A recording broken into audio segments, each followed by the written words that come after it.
Bem-vindos, exploradores do passado e amantes das lendas do Extremo Oriente.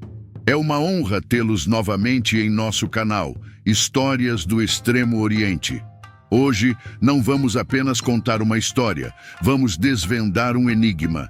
Vamos penetrar na névoa que envolve uma das figuras mais icônicas e, ao mesmo tempo, mais misteriosas do Japão feudal. Falaremos de Yagyu Jubei Mitsuyoshi, o lendário samurai de um olho só. Imagine um período de transição no Japão, os primeiros anos do shogunato Tokugawa, uma era de relativa paz após séculos de guerra civil, mas ainda eivada de intrigas, disputas de poder e sombras do passado. É neste cenário complexo que surge a lenda de Jubei.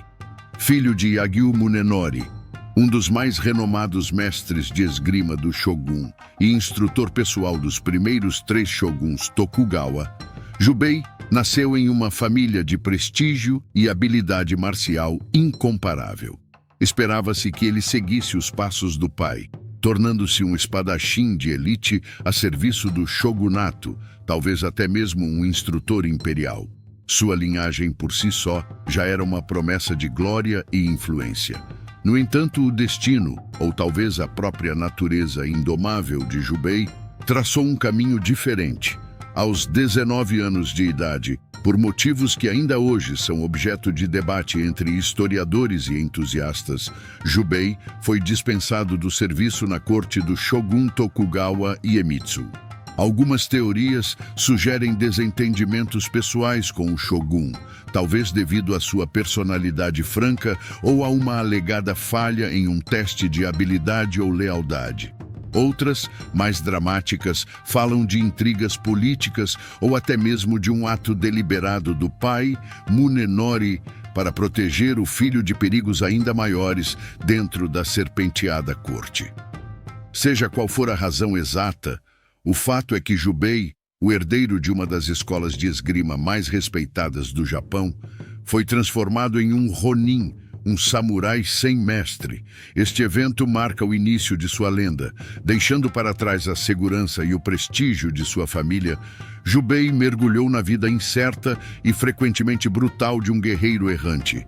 Foi neste período de exílio voluntário ou forçado que ele supostamente perdeu um olho. Outro detalhe cercado de mistério. Algumas versões contam que foi em um duelo, outras em um acidente de treinamento, e há até mesmo a lenda de que ele o removeu para aprimorar sua percepção ou como um sacrifício místico. Independentemente de como aconteceu, a imagem do samurai de um olho só tornou-se indelével, um símbolo de sua singularidade e da dureza de sua jornada. O Jubei que emerge deste ponto não é mais o jovem prodígio da corte, mas um homem forjado na solidão e na adversidade. Sua espada, afiada pelos ensinamentos de seu pai e da renomada escola Shinkagiryu, agora seria posta à prova nas estradas empoeiradas, nas tavernas mal encaradas e nos campos abertos do Japão. Esta é a primeira camada da lenda de Yagyu Jubei. O descendente de uma linhagem nobre, transformado em um vagabundo temido e respeitado, cujo único companheiro confiável era o aço de sua katana. Preparem-se, pois a jornada está apenas começando. A vida no exílio, os anos de Ronin. A dispensa da corte do shogunato não foi apenas uma mudança de status para Yagyu Jubei. Foi uma imersão abrupta em um mundo completamente diferente. O primeiro ano, como bem aponta nosso material de apoio, foi inegavelmente o mais desafiador. Jubei, acostumado à disciplina estruturada de um dojo de elite e aos confortos relativos de uma vida ligada a uma família poderosa, encontrou-se sozinho, tendo apenas suas habilidades e sua espada para guiá-lo. A vida de Ronin, no período Edo inicial, era precária. Muitos caíam na bandidagem, enquanto outros simplesmente definhavam na miséria e no esquecimento. Jubei, no entanto, escolheu um caminho diferente. Ele não se tornou um mero saqueador. Sua jornada foi, em essência, um treinamento contínuo e auto-infligido. As montanhas de Shinano, mencionadas em seu material, tornaram-se seus primeiros mestres silenciosos. O frio cortante, a necessidade de caçar para sobreviver, a constante vigilância contra perigos ocultos, tudo isso lapidou seu caráter e sua percepção. A solidão forçada, longe das vozes e expectativas da corte, permitiu-lhe uma introspecção profunda, uma análise de sua própria arte e de seu lugar no mundo. Foi durante esses anos errantes que Jubei teve contato direto com a vida do povo comum. Ele não era mais um samurai servindo a senhores distantes, mas um homem que via a dificuldade dos camponeses, a opressão dos coletores de impostos inescrupulosos e o medo gerado por bandidos. Em vilarejos como Kanayama, ele encontrou a oportunidade de aplicar suas habilidades não para a glória pessoal ou para servir a um senhor feudal, mas para proteger os vulneráveis. O confronto com os 7 guerreiros mercenários, detalhado em seu material, é um exemplo clássico. Jubei não buscou a morte. Ele buscou a resolução do conflito com o mínimo de violência necessária, desarmando e humilhando os agressores, sem tirar suas vidas. Essa contenção, essa aplicação estratégica e compassiva de força letal, diferenciava Jubei de muitos outros guerreiros de seu tempo. O apelido de Tengu de um Olho, dado pelos aldeões, o associava a espíritos míticos das montanhas, criaturas poderosas e misteriosas, reforçando sua aura enigmática. Seu hábito de registrar pensamentos sobre combate em pequenos pergaminhos, mencionado em seu material, revela uma mente analítica e poética. Frases como "a neve que cai é igual ao golpe que acerta, vem devagar, e só percebemos sua força depois que nos cobre por completo", não são apenas notas técnicas. São reflexões filosóficas sobre o tempo, a oportunidade e a natureza implacável do momento decisivo. Esses fragmentos de sabedoria, infelizmente poucos sobreviveram, oferecem um vislumbre da profundidade do pensamento de Jubei, vendo o combate não apenas como uma troca de golpes, mas como um espelho da natureza e da condição humana. Esses anos como Ronin foram o caldeirão onde a lenda de Jubei foi forjada. Longe da estrutura e da honra formal do serviço samurai, ele encontrou sua própria honra nas estradas, protegendo os fracos e aprimorando sua arte em duelos com outros guerreiros errantes. Cada passo em sua jornada solitária, cada noite passada sob as estrelas, cada encontro com estranhos, tudo isso contribuiu para moldar o espadachim incomparável e o pensador profundo que Yagyu Jubei se tornaria. Sua vida no exílio não foi um retrocesso, mas uma transformação essencial. Encontros e conflitos, as relações de um Ronin. A vida de um Ronin era inerentemente solitária, mas não completamente isolada. Yagyu Jubei, em suas andanças, inevitavelmente cruzou caminhos com uma miríade de pessoas, camponeses, mercadores, monges e, claro, outros guerreiros errantes. Os encontros com outros Ronin eram particularmente significativos. Muitos eram almas perdidas, despojadas de seu propósito e honra, vivendo à margem da sociedade. Jubei, com sua postura reservada e sua reputação crescente, representava um desafio ou uma oportunidade para esses indivíduos. Alguns desses encontros terminavam em confronto, como era comum em um mundo onde a habilidade com a espada era a moeda mais valiosa.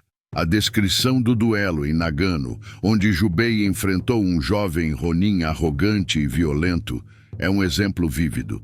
A luta durou menos de 20 segundos, uma demonstração chocante da velocidade e precisão de Jubei. O fato de ele ter deixado moedas para o funeral do adversário, como mencionado em seu material, não apenas demonstra um resquício de honra samurai, mas também, talvez, uma melancolia pela vida desperdiçada. O apelido Duelo do Sopro Invisível, cunhado por testemunhas, sublinha a surpresa e o mistério em torno de suas técnicas, sugerindo que seus movimentos eram tão rápidos que mal podiam ser percebidos. Outros encontros, no entanto, eram de outra natureza. A menção a Hayate, um espadachim da escola Niten Ichi-ryu, associada a Miyamoto Musashi, é fascinante. A escola de Musashi, focada em técnicas de duas espadas, contrastava com o estilo Shinkage-ryu de Jubei, que enfatizava a espada invisível, a intenção e a oportunidade. O duelo entre eles, rápido e respeitoso, simboliza o encontro de duas filosofias distintas de combate.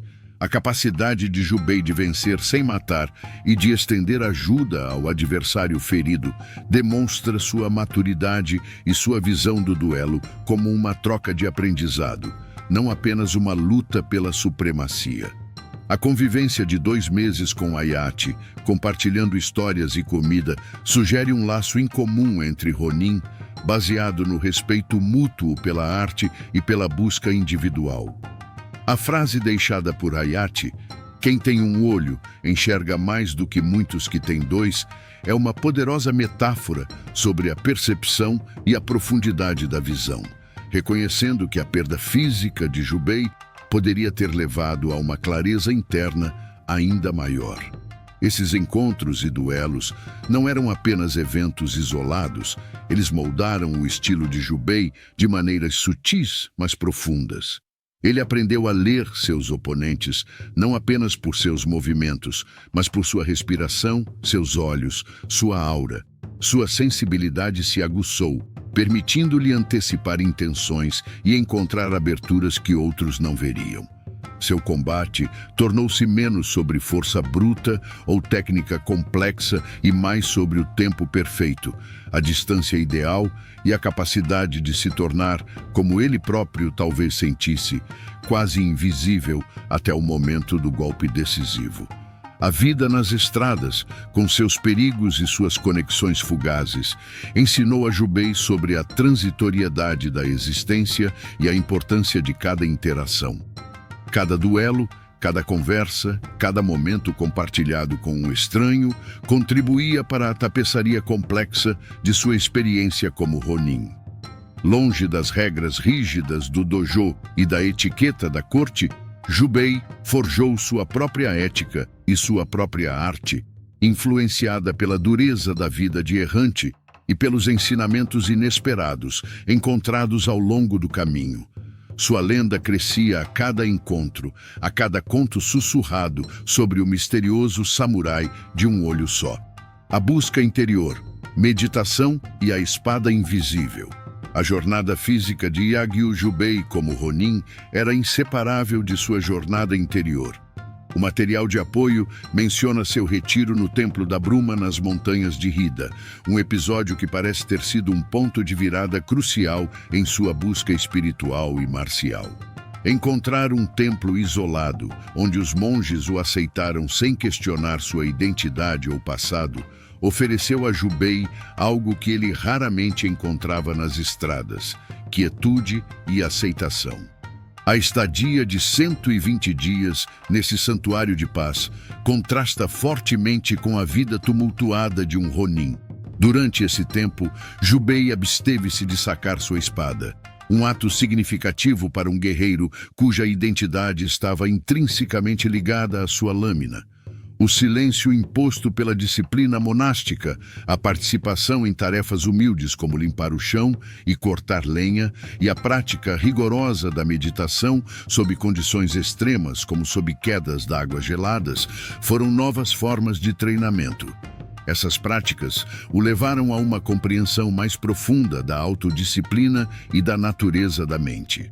Os monges do Templo da Bruma transmitiram ensinamentos que ressoavam com a busca de Jubei por um domínio que transcendesse a mera técnica.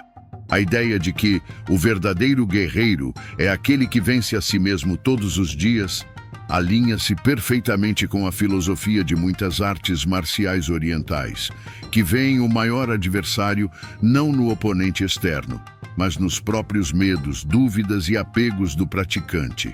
Para Jubei, cuja vida havia sido definida pela luta externa e pela busca por reconhecimento, essa perspectiva deve ter sido revolucionária. o pergaminho oferecido pelo mestre do templo com a única frase: quando a espada estiver no coração, a mão jamais precisará empunhá-la. Encapsula a essência dessa transformação. Essa máxima não desvaloriza a habilidade física, mas a situa em um contexto espiritual e moral. Significa que a verdadeira maestria reside não na capacidade de usar a espada para matar, mas na compreensão tão profunda do combate que a simples presença ou intenção do guerreiro se torna uma força dissuasória. A espada no coração representa a integração completa da técnica, da mente e do espírito, um estado onde a violência só é contemplada como último recurso e a mera ameaça da habilidade é suficiente para resolver conflitos. Após sua saída do Templo da Bruma, Jubei tornou-se visivelmente mais comedido e enigmático. Sua violência, quando usada, era precisa, pontual e desprovida de excessos. Ele se movia como uma sombra da bruma, assinando assim em alguns registros, quase como se quisesse dissolver sua identidade física e se tornar mais uma força da natureza, invisível e imprevisível. Esse período de introspecção monástica não apenas aprimorou sua técnica, elevando-a a um nível quase místico, mas também transformou seu caráter, tornando-o um ser de serenidade mortal, cuja força real residia na quietude de sua mente e na profundidade de sua percepção. O Templo da Bruma não lhe deu novas técnicas de espada, mas lhe deu a chave para a espada invisível, aquela que reside na intenção e na alma do guerreiro. O legado silencioso, ensinamentos e impacto. A lenda de Yagyu Jubei Mitsuyoshi não se baseia apenas em seus feitos em combate, por mais extraordinários que tenham sido. Seu verdadeiro legado reside nos ensinamentos que transmitiu, não apenas através de palavras, mas, crucialmente, através de seu exemplo, seu silêncio e sua presença. Como menciona nosso material, discípulos posteriores relataram que Jubei era um mestre de poucas palavras. Ele não gritava ordens nem oferecia longas explicações. Sua instrução era performática. Ele demonstrava, corrigia com o silêncio e incentivava com o olhar. Essa abordagem de ensino, centrada na observação e na intuição, reflete sua própria jornada de aprendizado nas estradas e no templo. Ele entendia que certas verdades sobre a arte da espada só podem ser descobertas pelo próprio praticante, através da experiência e da introspecção. A anedota do aluno Shinsuke, esperando uma bronca após um erro e recebendo apenas a demonstração correta do movimento seguida pelo silêncio de Jubei, ilustra perfeitamente essa pedagogia silenciosa. Não era uma falha em corrigir, mas uma forma de ensinar o aluno a observar, internalizar e aprender com seus próprios erros através do exemplo do mestre. Os ensinamentos de Jubei iam muito além da técnica física. Ele falava da transitoriedade, comparando o guerreiro ao vento que flui, uma metáfora para a adaptabilidade, a impermanência e a necessidade de não se apegar rigidamente a formas ou resultados.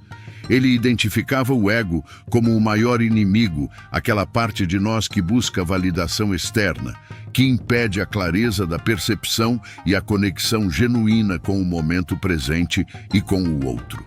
Para Jubei, a espada não era uma ferramenta para provar superioridade ou infligir dano por vaidade.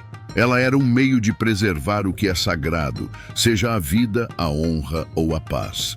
Essa visão da espada como um caminho espiritual, Kenjutsu como do caminho, transformou a percepção de muitos de seus alunos.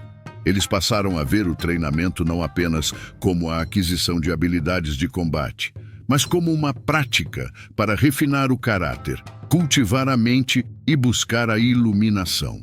O legado de Jubei não está apenas nas técnicas transmitidas pela linhagem Yagyu, mas na filosofia que ele imbuiu em sua arte, uma filosofia de moderação, percepção e propósito moral. Curiosamente, o impacto de Jubei parece ter se estendido até mesmo aos seus adversários. Aqueles que sobreviveram a um confronto com ele frequentemente relatavam uma sensação de transformação, como se tivessem sido tocados por algo maior que a mera violência. Isso sugere que a espada no coração de Jubei emitia uma aura, uma presença que afetava aqueles ao seu redor, forçando-os a confrontar não apenas sua habilidade, mas também a sua própria natureza. O legado de Jubei é, portanto, em grande parte invisível, gravado não em pedra ou pergaminhos numerosos, mas na atitude, na disciplina e na compreensão de seus seguidores e na reverência silenciosa daqueles que ouviram sua história. Ele demonstrou que a verdadeira força de um guerreiro reside não em quão bem ele pode ferir, mas em quão bem ele compreende a vida, a morte e a si mesmo. O mistério final, a morte e a imortalidade da lenda. A vida de Yagyu Jubei é uma teia de feitos históricos e lendas que se entrelaçam, e nenhuma parte é mais envolta em mistério do que seu fim. Ao contrário de muitos guerreiros famosos cuja morte é documentada em crônicas, o desaparecimento de Jubei é um dos grandes enigmas da história japonesa. Como nosso material de apoio aponta, não existe um consenso sobre como ou quando ele morreu. Há várias teorias, cada uma adicionando uma camada à sua aura mística. Uma das teorias populares sugere que ele foi envenenado. Dada a natureza perigosa da vida de Ronin e as intrigas políticas que poderiam ter persistido de seu tempo na corte, não seria implausível que um antigo inimigo ou alguém temeroso de sua habilidade decidisse eliminá-lo sorrateiramente. Um envenenamento durante uma refeição cerimonial adicionaria um toque de ironia sombria, um fim inesperado para um homem acostumado a enfrentar a morte de frente com a espada. Outra teoria, mais poética e alinhada com sua busca espiritual, fala de um retiro final voluntário. Sentindo a velhice se aproximar, Jubei teria caminhado até um local isolado, talvez um desfiladeiro sob uma cerejeira, sentou-se para meditar e simplesmente permitiu que seu espírito se dissolvesse na natureza, levado pelo vento. Essa versão o retrata como um mestre que alcançou a serenidade final, aceitando a morte não como um fim, mas como uma transição natural, em harmonia com os ciclos da natureza que ele tanto observou e respeitou. Essa imagem ressoa com a filosofia Zen, e com a busca pela iluminação frequentemente associada aos caminhos marciais. Há ainda a lenda mais fantástica, que Jubei nunca realmente morreu, mas vive ainda hoje. Essa crença, mencionada em seu material de apoio, fala de reencarnação ou de sua essência espiritual permanecendo presente. Histórias sobre dojos onde mestres e alunos sentem sua presença, ou sobre sonhos com o samurai de um olho. Só observando os treinos, sugerem que Jubei transcendeu a mortalidade física para se tornar uma força inspiradora, um arquétipo do guerreiro ideal. É uma forma de imortalidade alcançada não através de conquistas terrenas, mas através do impacto duradouro de sua filosofia e de seu exemplo. O fato de seu túmulo ser desconhecido apenas alimenta o mistério e reforça a ideia de que Jubei se tornou mais do que um homem. Ele se tornou uma ideia, um caminho a ser seguido. Seu nome, Yagyu Jubei Mitsuyoshi, vive não apenas em livros de história ou lendas contadas ao redor de fogueiras, mas nos princípios que ele defendia: a honra em evitar o combate desnecessário, a disciplina em dominar a si mesmo, a percepção que transcende o óbvio e a força que reside na serenidade e na intenção. O samurai de um olho só, o Ronin implacável, o mestre silencioso, todas essas facetas se fundem na lenda de Yagyu Jubei. Sua vida, vivida em grande parte nas sombras e na solidão, deixou uma marca indelével na história das artes marciais e na cultura japonesa. Ele nos lembra que a verdadeira força não está na violência que podemos infligir, mas na sabedoria de saber quando e como usar essa força. E, mais importante, na capacidade de escolher a paz em vez do conflito. E é por isso que, aqui no Histórias do Extremo Oriente, sua história continuará a ser contada, inspirando a busca pela maestria interior e pela honra, em cada espada embainhada com respeito, em cada decisão justa e em cada silêncio carregado de significado.